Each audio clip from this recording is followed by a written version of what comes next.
and paying closer attention to the ZNS networks for earlier than normal developments in the tropics and general storm tracking. Hurricanes don't wait. Why should you? This season, be weather smart, weather safe.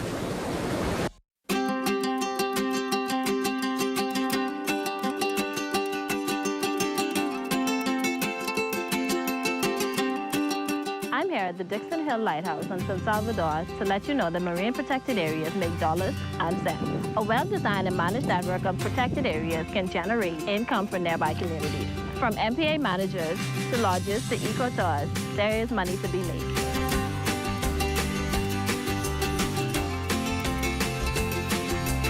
Healthy marine ecosystems help to protect our islands from climate change and other impacts that we cannot control.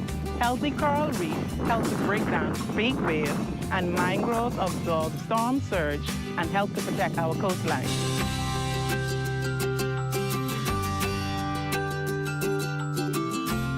Older and larger fish tend to carry more and healthier eggs than younger fish. Fish replenishment areas will allow fish to grow bigger and ensure that we have more fish now and in the future. In a replenishment area, fish are free to grow and reproduce. As their populations increase, more fish will spill over into other areas where fishermen can increase their catch and their income. I support the establishment of a marine protected area on my island. I support the establishment of marine protected areas on my island. I support the establishment of marine protected areas on my island. I support the establishment of a marine protected area on my island, and you should too. And you should too. And you should too. And you should too. See the future with Bahamas Protected.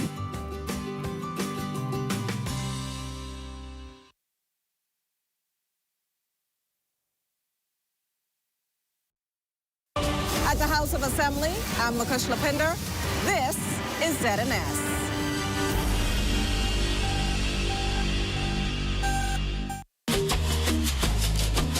"700 islands wrapped in turquoise dreams. Every voice matters, every soul redeems. With a heartbeat broadcasting truth across the waves. Information, liberation. This is our nation state. From Andros to Abaco, I love that the Grand Bahama shore. We're reaching every family, knocking on every door. Not just talking policy, baby, we're changing lives. When social service meets compassion, that's when hope survives. We speak your language, we know your name. Through the airwaves, through the struggle, we remain. Building bridges over water, building trust on solid ground. The Bahamas Ministry, where love and justice can be found. We are islands of care in an ocean of need. Planting faith like coconut trees, watching future succeed, watching them grow. Broadcasting truth, serving hearts, making sure you're heard. The Bahamas rises together when we honor every word. This is more than ministry, baby. This is sacred ground. When social services meet heaven, that's when grace abounds.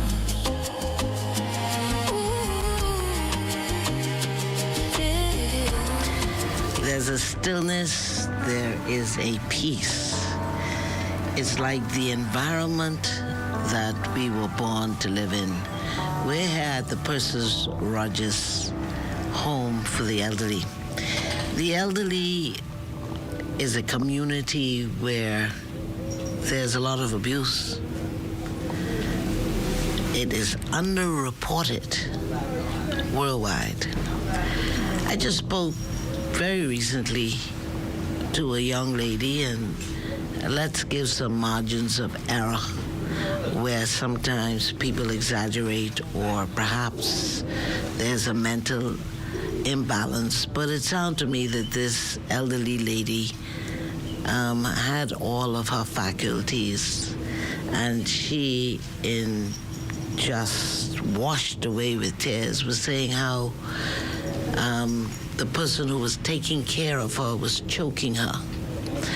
We're here today under this pavilion, and you know why did I say it's natural? Because we got all the dilly tree, the mango tree, and when we were growing up, that's what we used to do. We used to able to go Miss Shallow. You remember that? And from your own yard, get your mangoes, get your bananas. We have the dillies, canaps, soursop, sugar apple. You all remember?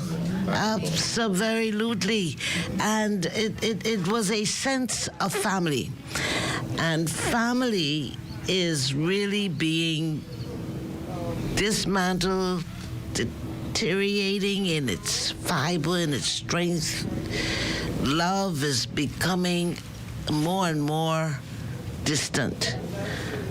Can I tell you, just last night, social services had a case where two families were looking for a place to house two different families that lived in one complex. And they didn't want to move together. We could only find one. And they didn't want to move together, even in tragedy. What kind of division? And so the purpose of this program today is really a part two of a response to a young man, Claude Roll, who saw Cyril Knowles fall from his walker, and he began this journey of trying to get him help.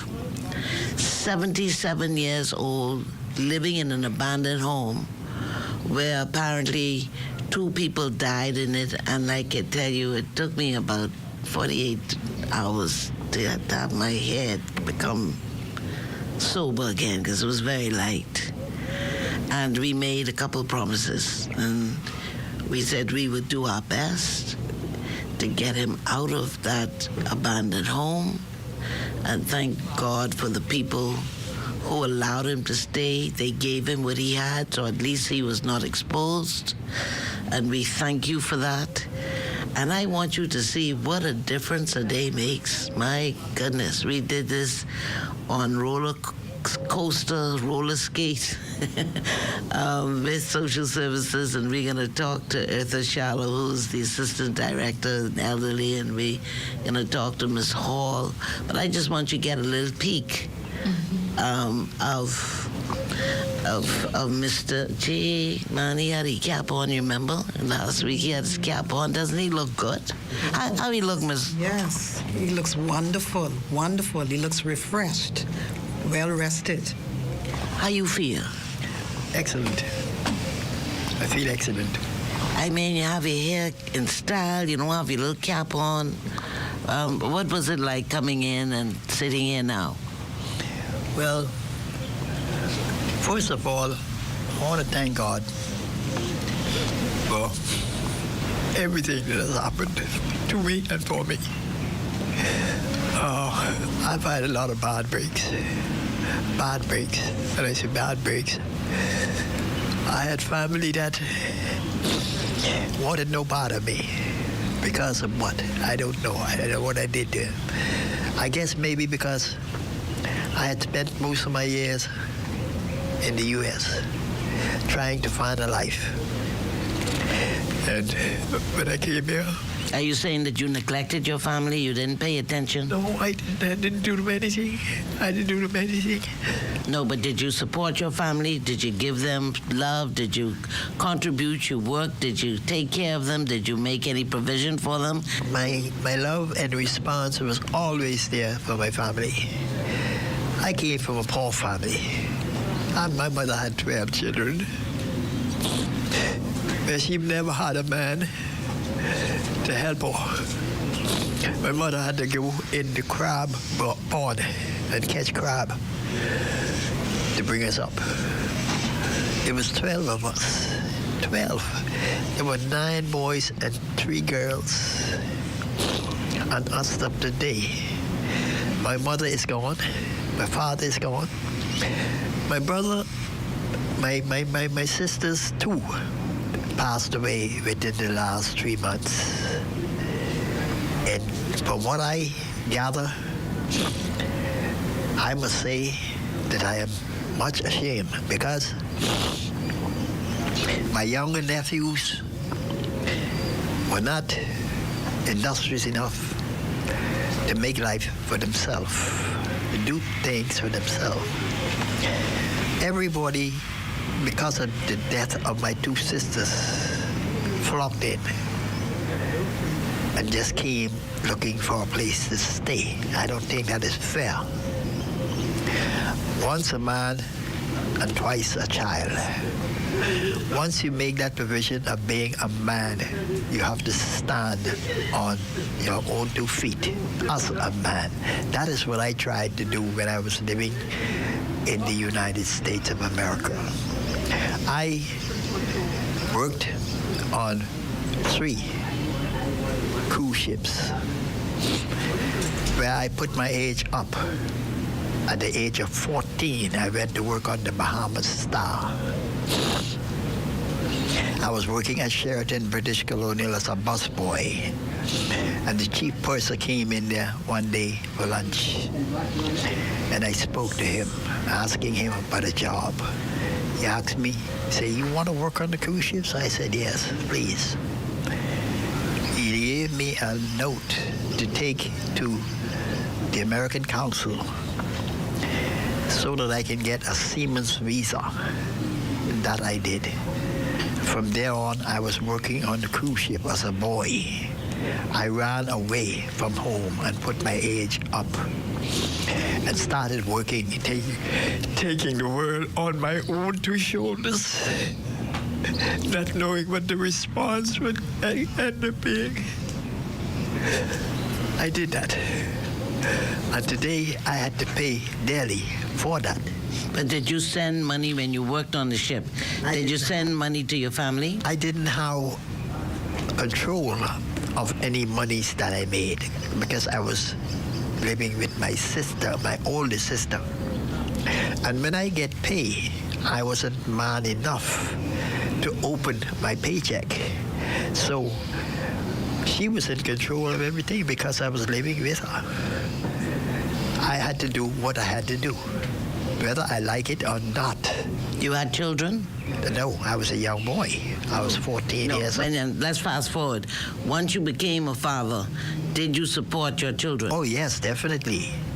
Definitely. I never neglected none of my children. I never neglected my children. But, you know, human today are different.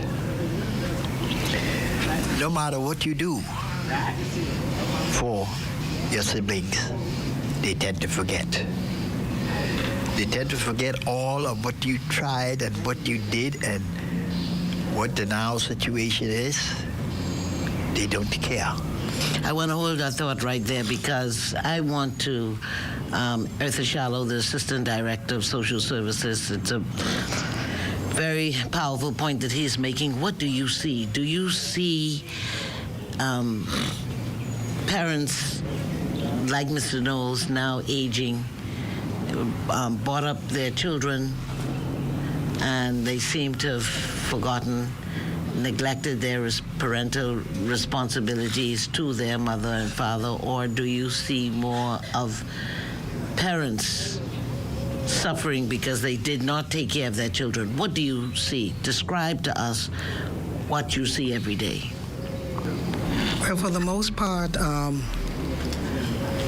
there's a lot of abuse that's going on. It's underreported. And if matters are not reported, you know, we really don't know what's going on there. But we find now that there are a lot of children, there are lots of children that are abandoning their responsibilities as it relates to caring for their parents. And which is, it's alarming.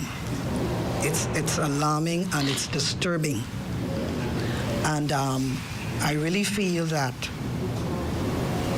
children, they have a responsibility to take care of their parents. But we're seeing a lot of that where they're neglecting to take care of their parents.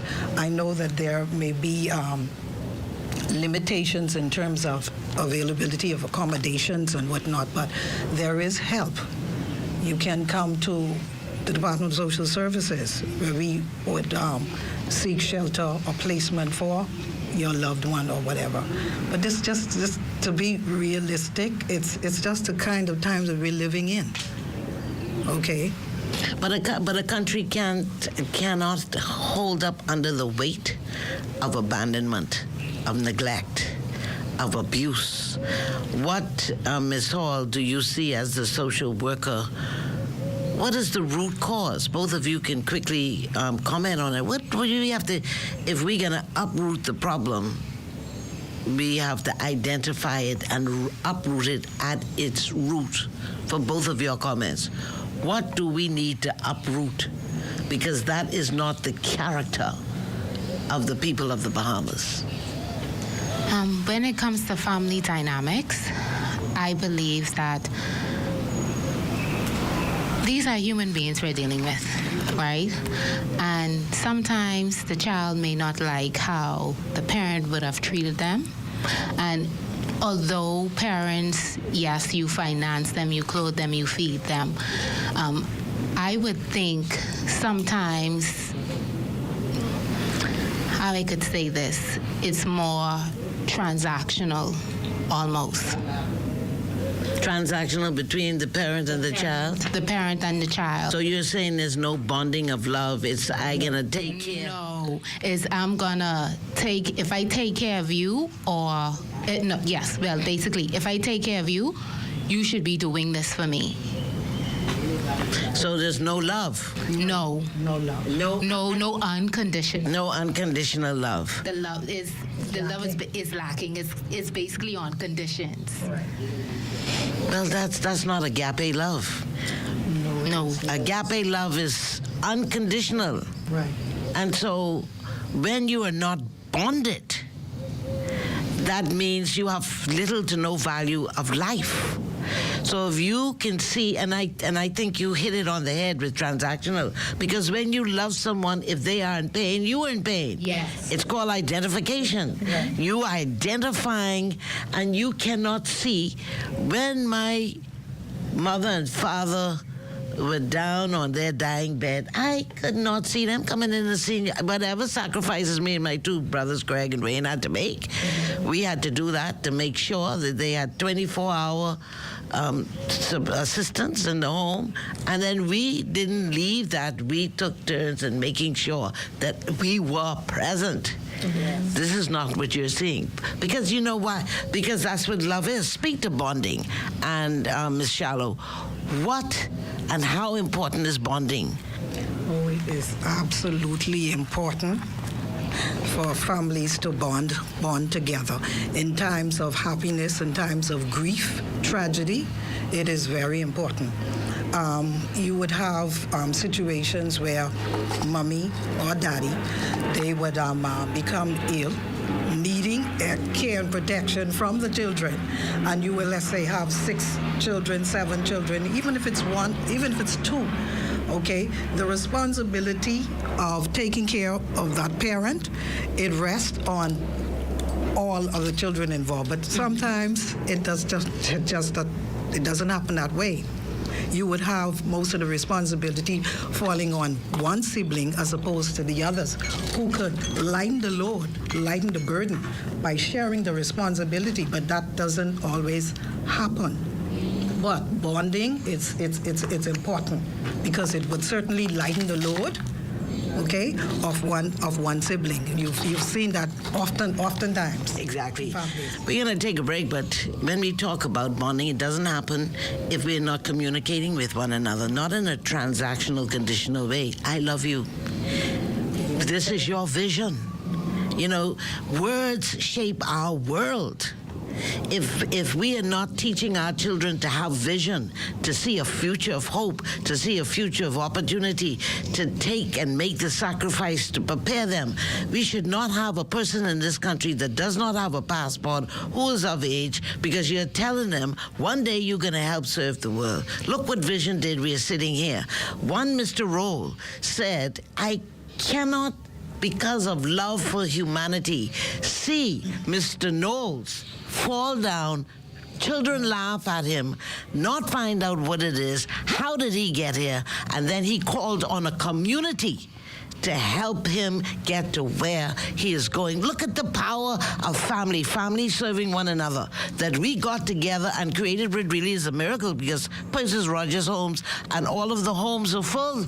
But it opened up because love opened it up. If you didn't see us last week, you can go online to YouTube, The Bahamas Heartbeat, and see the compelling story. But I want you, as we go out to the break and we come up and close the show, we want you to see what happened. Ms. Shallow, after Mr. Knowles said, for the first time in his life, he called on God, he heard God. Ms. Shallow, a social worker who loves God, bonded with God, prayed for him, led him to the Lord, and then we kept our word. You know what? I want you to go into Ms. Desiree Clark with the NCPD and see how we got the wheelchair, because that was his wish. The Lord gives us the desires of our heart. He had a desire. He heard what he said, and I don't know if you heard this one. He won't work. He don't want to stay there. We'll talk about that later. But we're going to go and look at the NCPD, what love is coming from there. We're going to see how he prayed, and then we're going to come back and wrap this thought up, because this isn't just one family's problem. This is all of our problem. Bahamians, we are born to be the greatest little nation in the world. It's going to take you and I. I can come back to you right in a minute. Remember that thought. Hold it. We'll be right back.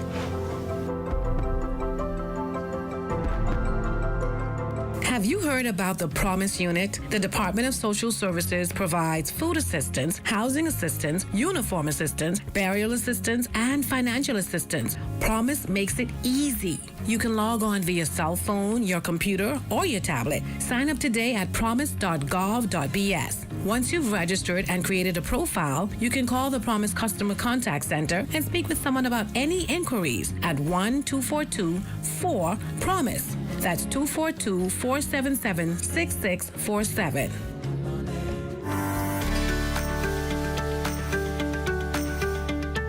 Billy Graham once said that a good father is one of the most unsung, unpraised, unnoticed, and yet one of the most valuable assets in our society. As we seek to uplift and strengthen family ties, we want to take the time out to praise the fathers who are taking care of their families. Whether you are married or a single father, we want to salute you for taking up the charge to lead, provide, and protect your family. For those who are struggling with fatherhood, all is not lost. It is not too late to be the needed father to your children. We urge you to step up for your children and be the father they need and deserve. If you need help, contact the Department of Social Services National Parenting Program that can assist in placing you on the right path to being a good father.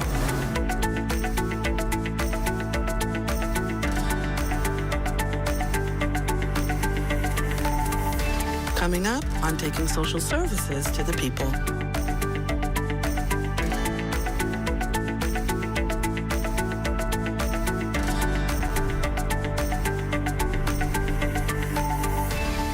Just about 3 days ago, you saw us working with Mr. Cyril Knowles. What a heartbreaking story, 77-year-old. We made some promises at Social Services that we are going to help him get out what I describe as a hellhole, and compassion and expedited processes and getting him to see the doctor, get the results.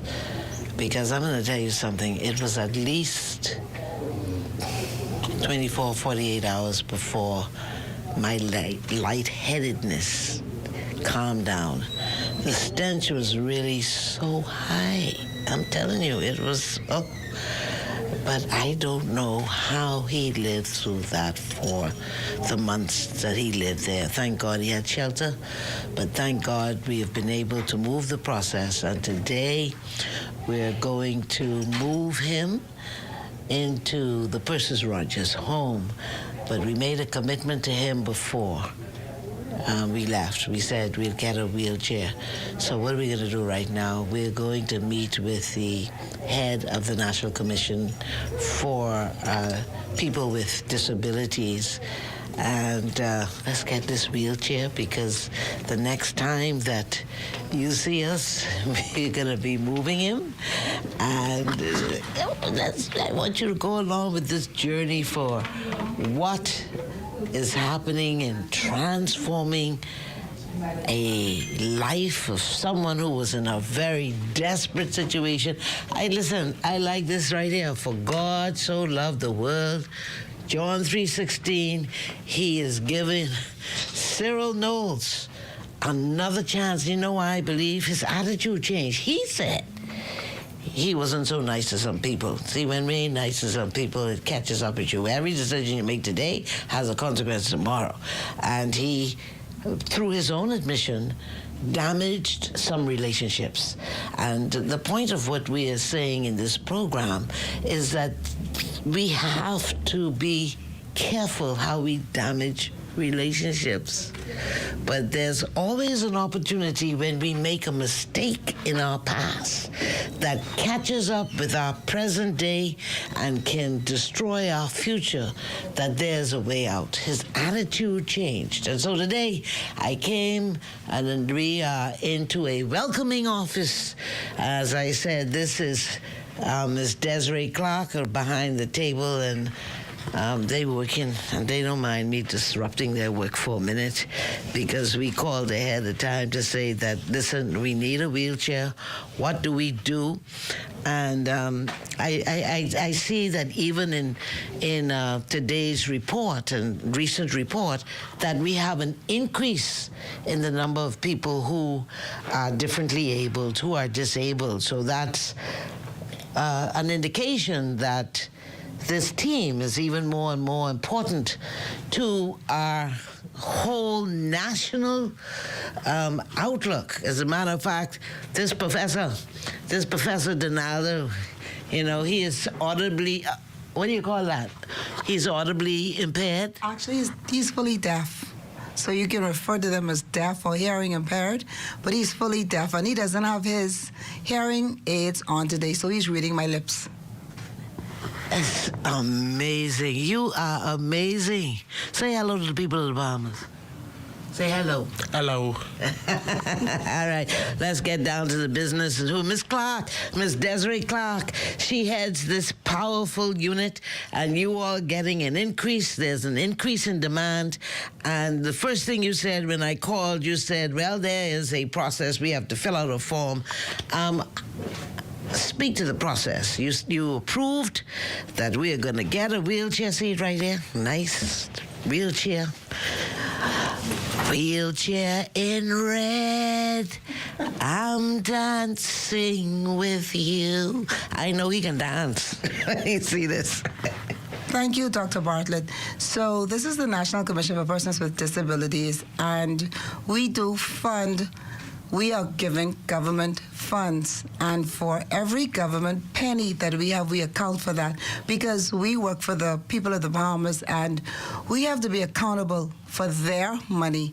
So when we give out a complimentary wheelchair, whether it's in New Providence or any family island, any island, rock or key, we register you as a person with disability with the Commission, because we are a data-driven department, and it's very important that we capture data to let the government know where people with disabilities are. So we have you complete the registration form, and Mr. Henfield works with that process of registration. So does Miss Amanda Campbell, so does Mrs. Nicole Nabi, and the rest of the team too. But once we register you, we put it into a database, we capture that information. And so we are happy to present Mr. Knowles with this wheelchair, and that will give him a better quality of life. So we're happy to do that. And like I said, we account for every penny that we distribute because we are a secretariat. Even though we are in the Ministry of Social Services, we are a secretariat governed by 15 commissioners, and those commissioners is headed by Dr. Anthony Hamilton, chairperson of the National Commission for Persons with Disabilities. You know, I always say that it's so easy for us in our country to criticize, and we always will make mistakes and missteps and not be the best that we can.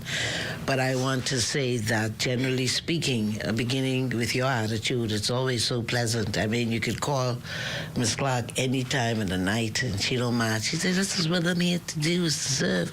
But I believe it's the same with the team. I think it's an advantage that we have team players who share the zeal, the love, the joy in helping. And I know the greatest frustration is probably that you have enough to meet the demand. Yeah, our frustration, of course, Dr. Bartlett, is the ability to reach every Bahamian on every island, rock, and key. For example, we would travel at town hall meetings of some family islands, and the need is great.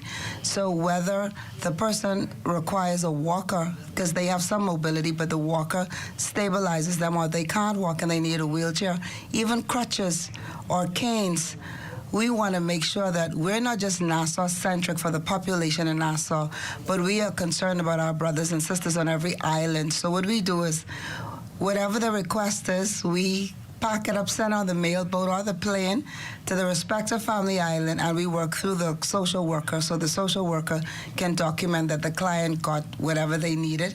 So we're familiar with going through the mailboat process and even sending it on an airplane to get to the client on the family island.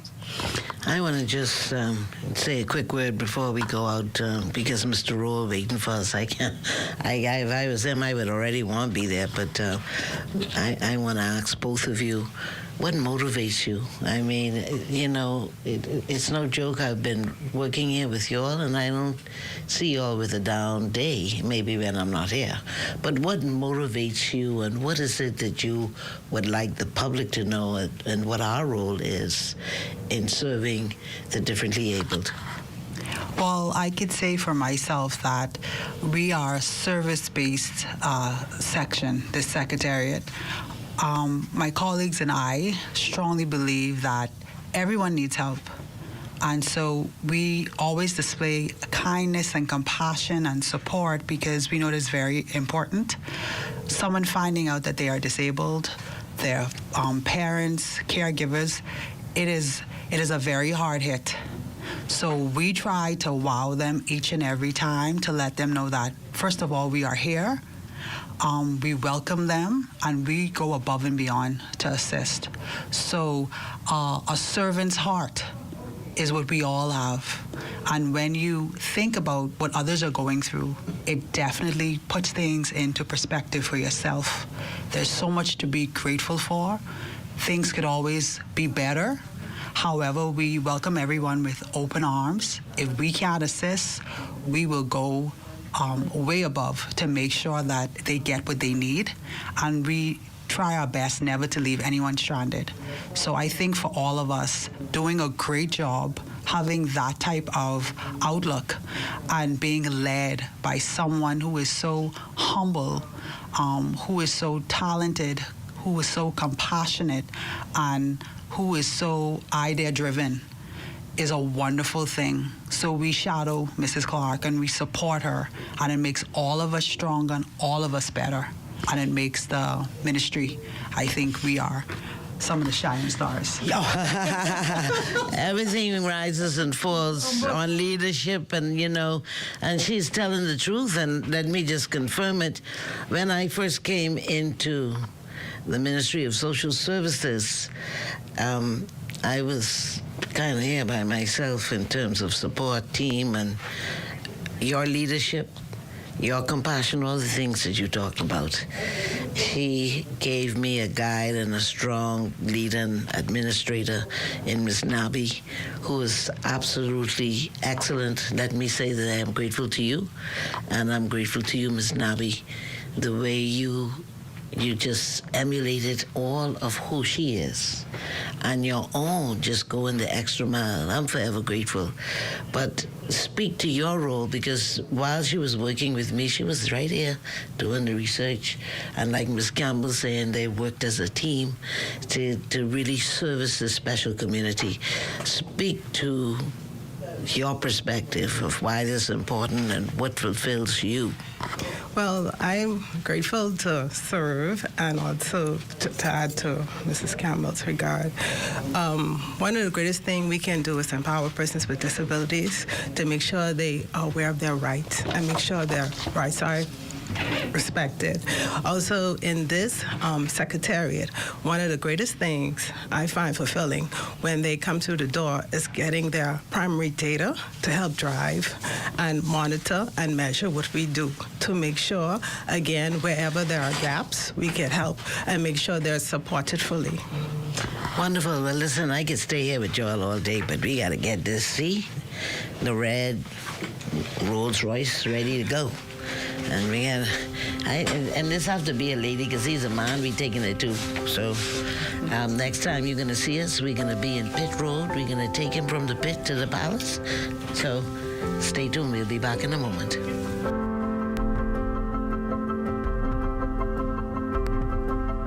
You can now stay in tune with all things social services on any one of our social media platforms: TikTok, Facebook, Instagram, and YouTube.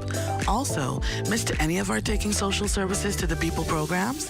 No worries. Subscribe to our YouTube channel, The Bahamas Heartbeat, to watch all of our programs and special content. Social Services is the heartbeat of the nation, taking our clients from dependency to self-sufficiency to economic empowerment.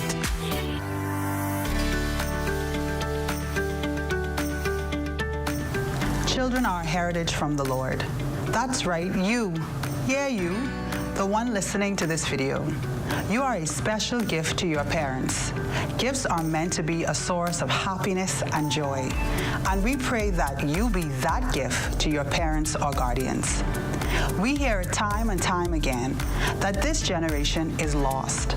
In the Department of Gender and Family Affairs, in the Ministry of Social Services, Information, and Broadcasting, we don't believe that.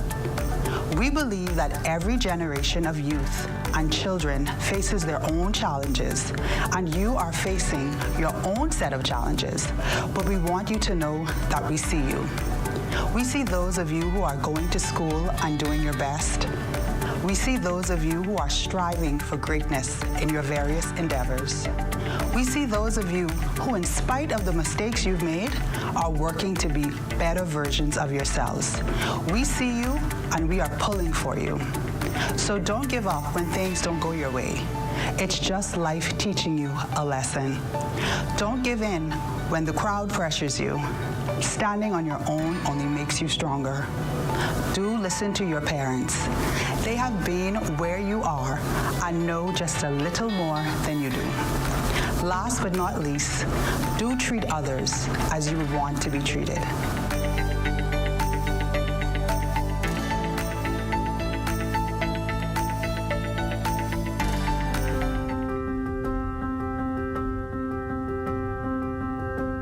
Well, we're here to deliver this.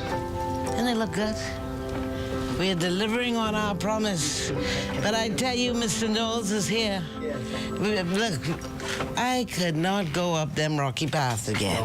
No, child, I can tell you, find a smooth passage. I tell him, no, don't take it through that. Yeah? Yeah. You told him don't take me through that? Don't take it through that. It's hard for me. I can imagine it being hard for me. What do you think about you? Yes, well, you see this. Did we promise that we would deliver? Yes, ma'am. You live up to your promises. Here's a brand new bike, Mr. Knowles. You see that? Brand new. Nah, brand new, but I gotta get me a three-wheeler. I can get, that's what I'm used to. That had me walking again. Okay. The three-wheeler had me walking again. So what I'm gonna do, I'm gonna work on a three-wheeler so I can, while I'm there and I'm be able to be released during the day, I can try to sell some sodas and whatnot, try to, do something for myself. Yes. You know what I mean? That's important to do something for yourself. Yes. But this is the starter because we don't have three-wheelers. No. Does this help? We have, yes, ma'am. Very well so. Okay. Very well so. Okay, well, guess what? Oh my, you're the strong man, eh? Yeah? That's the Hercules times of 3 years. You straight? Is this all? No. Well, that's it. Well, there to go. On top of it, unopened. On top of it, let's get him in his wheelchair. Okay. All right. Let's. Or do you want him to? I'll take that. So, because we're going into the Purchase Rogers home. So the next time we see you, we'll be at the Purchase Rogers home. So what's easier? We can make it, we've delivered. Yeah, it's brand new. It's brand new, so... You want to take this and then however you... Yes. You want driving this now, or you want... No, whatever is better for you. Yeah. Well, that's good. Let's just go in this, eh? Yes. And open this when you get to your new home. Yes. Yeah. All right. So, Mr. Clark, so we just take this down. So nice, I can't destroy your niceness. Yeah. I can't destroy your niceness. So, but how does this feel? How does this feel that you're moving? No, but you're moving now into a new home. Well, it feels A-okay, okay? It feels A-okay because you don't find too very many people that knows what niceness is all about now. And now that I have found you, how can I forget you? I can't forget you just that easy. It would be a long time before I can forget you because I have a long time in front of me with people being nice to me. Amen. But guess what? You talk about me, and I appreciate that so much. But it really takes a team. Yes. It's the team down at Social Services, and we're going to meet you down there tomorrow. Now, I'm going to leave you here. Yes. When you get in the car to Purchase Rogers, yes, ma'am. Our Good Samaritan is going to make sure that you're there. Yes, ma'am. And then a team of our professionals from Social Services. Yes, ma'am. We'll meet you there tomorrow and make sure you're comfortable. Thank you very much. And then I want to see you in your new red. Yeah, my new Maserati. Your new Maserati. Yes. That looks like a good Maserati. Yes, I said, look here, that red is for the blood of Jesus. Oh, boy. So you keep praying, okay? Yes, ma'am. Yes, ma'am. All right, we're not going to hold you up anymore. We are so happy for you. Thank you very much. Mr. Roll, thank you so much for being like a relative, but you just represent the kingdom so well. That's good. You would think you are a relative. Yes. So now you almost relieved. What's going to happen after he settles into Purchase Rogers? Well, definitely, I would do my endeavor best to keep check on him and to keep tabs on him, make sure that. If there's anything at all that I still can assist with, I would definitely be somebody that they can contact outside of him being there. Yes, ma'am. Just being available. Yes, ma'am. Mm-hmm. Yes, ma'am. That's cool. I've never seen you in this one. Let me see how you make it. Let's take a little ride down with him. And the next time you see him, he's going to be in the Purchase, it's late, eh? In the Purchase Rogers home. This is how I move. Huh? This is how we normally move. Oh, you move like that? Yes, ma'am. So it's really getting your... Then I move backwards. I turn the wheelchair backwards, and then I move backwards. I look over my shoulders, and get going. Oh, wonderful. That's wonderful. Yeah, one step at a time, eh? Yes, ma'am. That's what that footwork is doing. That's right. One step at a time. And some days I lose my way, but you never let me wander too far from your grace. One step at a time you lead me.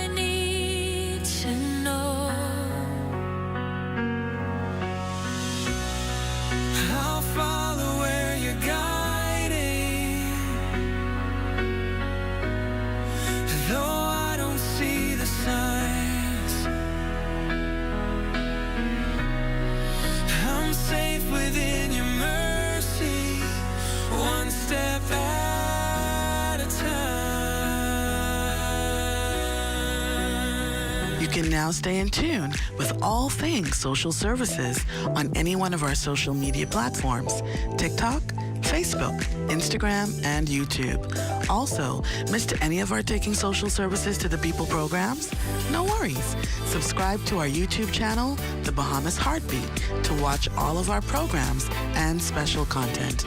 Social Services is the heartbeat of the nation, taking our clients from dependency to self-sufficiency to economic empowerment.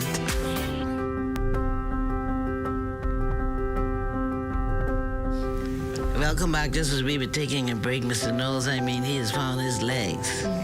And so you were trying to get in something. So, and let me just say, honor your mother and your father so your days will be long. Don't get tired of me saying that. We have more crime because we're not honoring our mother and father.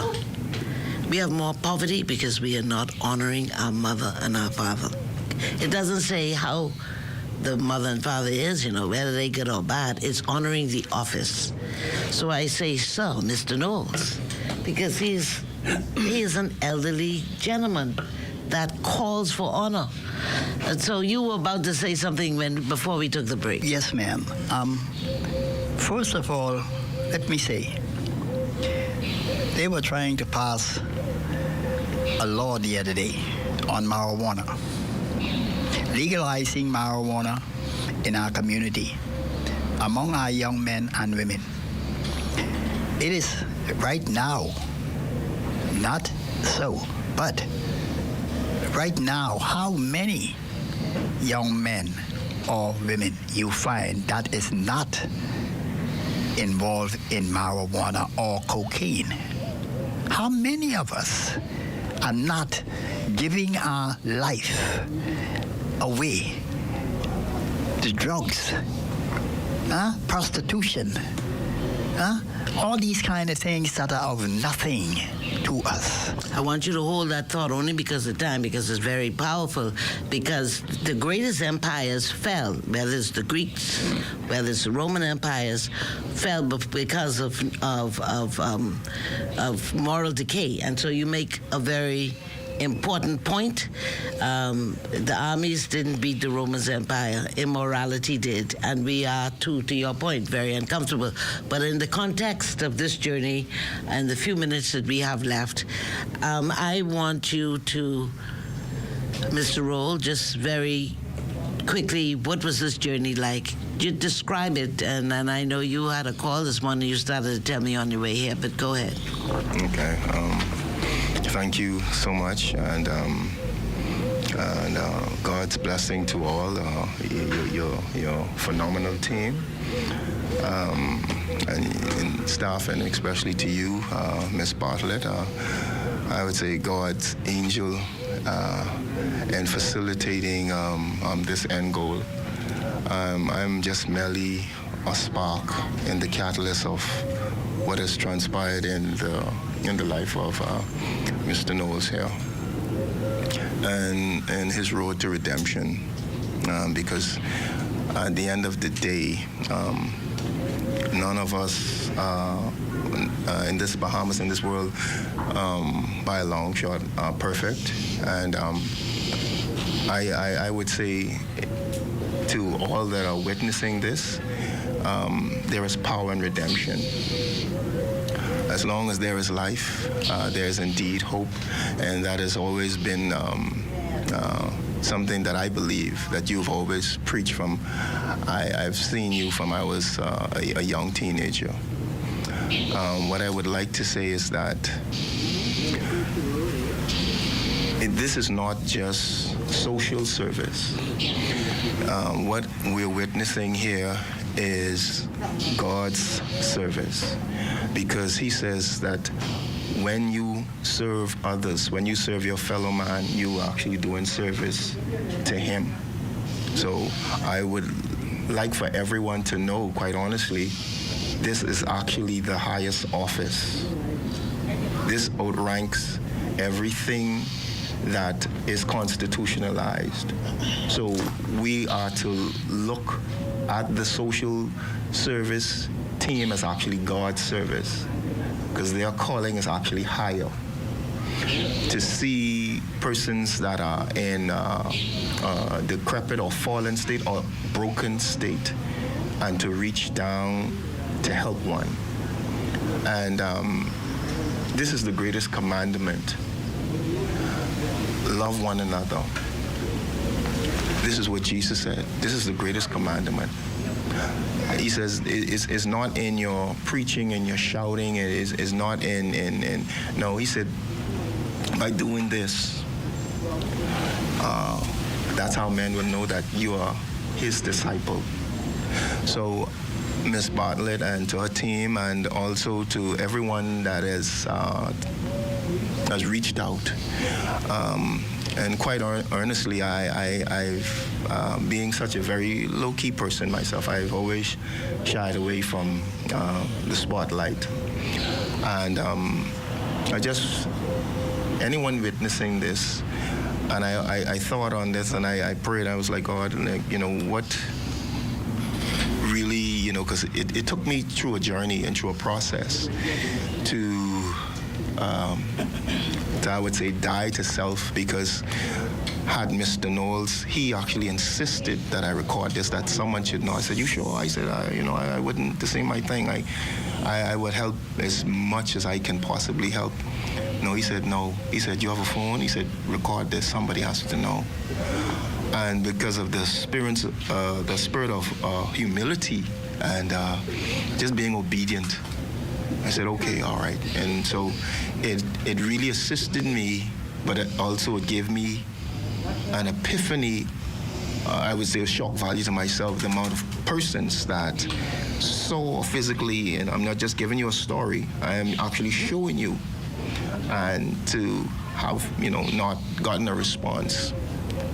But God bless them all. Everybody has a journey, everyone has a hurdle. So on the outside looking in, you don't know what people are going through, and no matter where they sit in what sector of society, regardless of their state. And so this has just only prompted me, if this experience only inspires just one person, the Word of God says that the angels rejoice when one come into the kingdom, just one. And so if this whole experience that you're seeing inspires one act of kindness, one act of gratitude, one act of faithfulness, because I think this is but the 7 week, almost 6 going to 7 weeks that I've been on this journey praying, and I had sleepless nights about it, and there were times that I honestly was weary. But somehow the Holy Spirit would touch me, and I would just, feel strength to keep going. And I know that God honors faithfulness. And so I would say to you all, thank God for each and every one of you that has given so relentlessly. You can never be paid by men for the amount of work that you are doing in each of your respective places. And I pray that everyone that sees it, if it's opening the door for someone, simply saying good morning to somebody, or going the extra mile when you're about to shut them doors and locking those bank doors and these institutions in front of the face of people. I've seen it so it makes me sad for securities at these different door places and won't even come and help the elderly into these institutions. I have, quite honestly, I've lost a lot of hope in humanity from the way that we used to be and how I was brought up. So in my own little way, I pray that it truly makes a difference to somebody.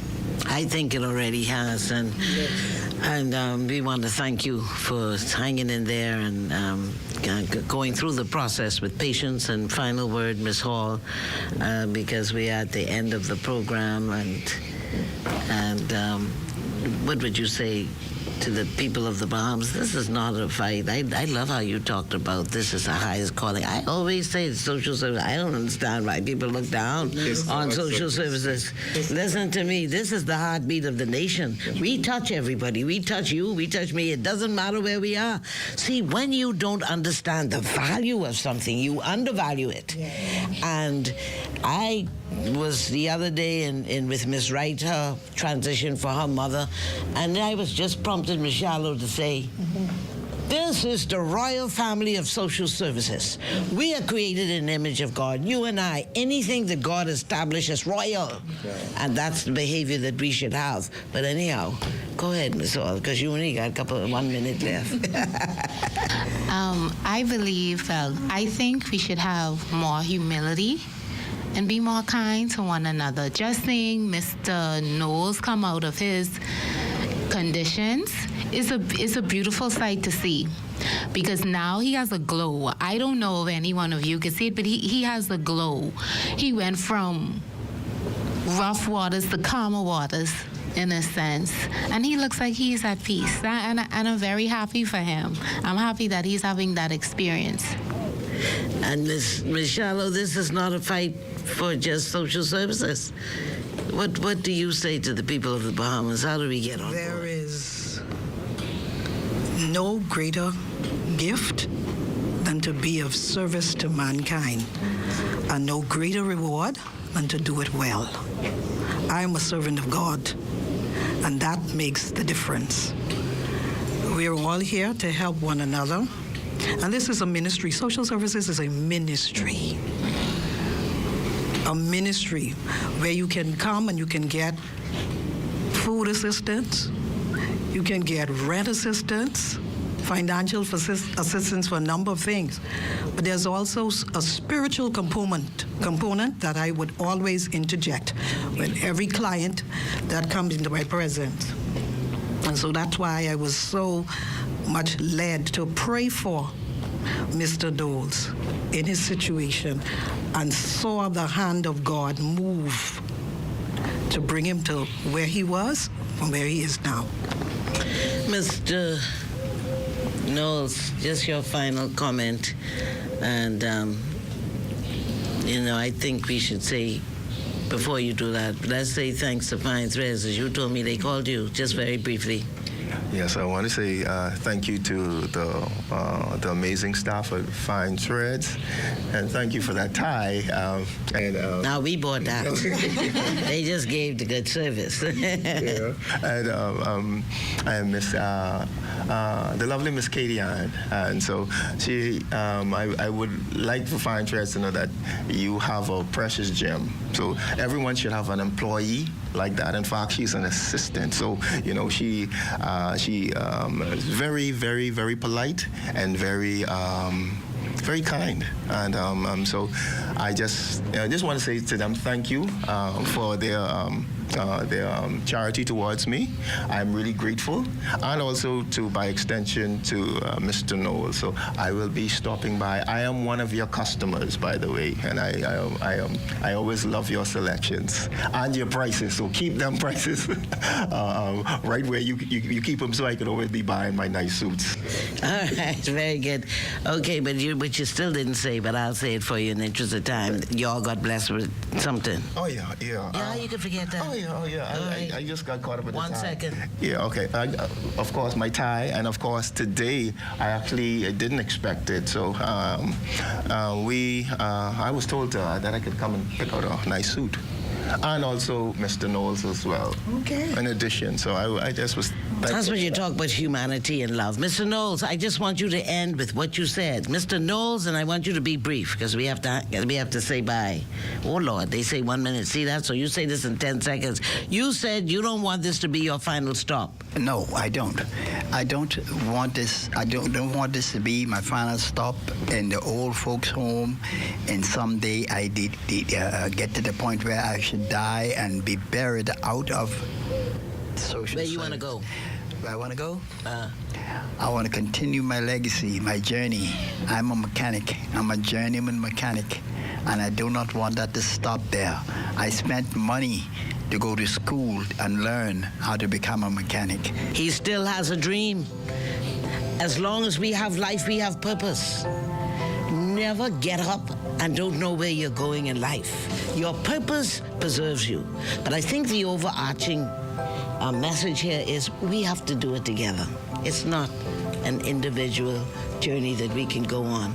Let's connect those of us who have similar vision, similar values, who believe that values represent the boundaries of freedom.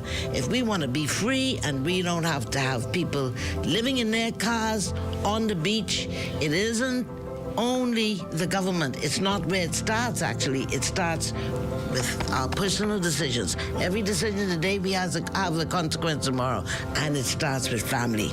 Let's get family stronger. This is taking social services to the people. We're moving our clients from dependency, self-sufficiency, to economic empowerment. Thanks for watching. I'll see you next time.